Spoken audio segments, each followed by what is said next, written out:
Première question, est-ce que le masque est dangereux? Donc il y a quand même un consensus pour dire que évidemment non.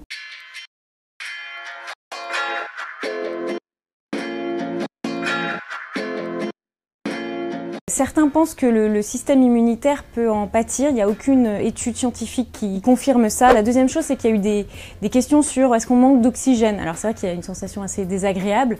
Ça dépend des gens, ça dépend des masques, on sait que le FFP2 est parfois plus difficile à supporter. Mais par contre, c'est sûr que vous ne manquez pas d'oxygène, quel que soit le masque, les soignants s'en seraient rendus compte depuis le temps qu'ils l'utilisent et pas seulement depuis le coronavirus. Le masque est-il utile? C'est pas évident d'avoir des preuves très scientifiques, mais on peut se baser sur une méta-étude de The Lancet, la revue, qui explique que, en effet, la distanciation sociale, on parle d'1 mètre, les gestes barrières, se laver les mains, mais aussi le port du masque, quel qu'il soit, limite l'épidémie.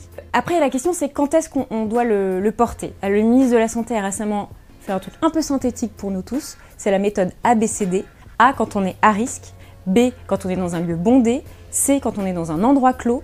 Et D, quand on ne peut pas respecter la distance. Pourquoi est-ce qu'il faut le porter? Il y a plein de justifications. La première, c'est d'abord qu'on n'envoie pas les gouttelettes, donc c'est pour protéger les autres. Deuxième chose, c'est aussi pour se protéger soi-même parce qu'on va moins se toucher les yeux, le nez, la bouche. Et donc, si on a chopé un virus sur ses mains, on va éviter de se contaminer. Il y avait une question des anti-masques qui était intéressante sur la question des mailles. Est-ce que finalement les masques en tissu n'ont pas des mailles trop larges et donc laissent passer des particules, des microparticules du virus? C'est pas vraiment là que ça se joue puisque c'est l'effet électrostatique en fait qui va bloquer le virus. Donc en fait, votre masque va pas servir de barrière, il va servir d'aimant. C'est pour ça qu'on dit que quand le masque est trop humide, que vous avez beaucoup sué, parlé, etc., il faut le changer parce que plus il est humide, moins il va réussir à servir d'aimant. Troisième chose qu'on peut contester, il n'y aura pas de deuxième vague.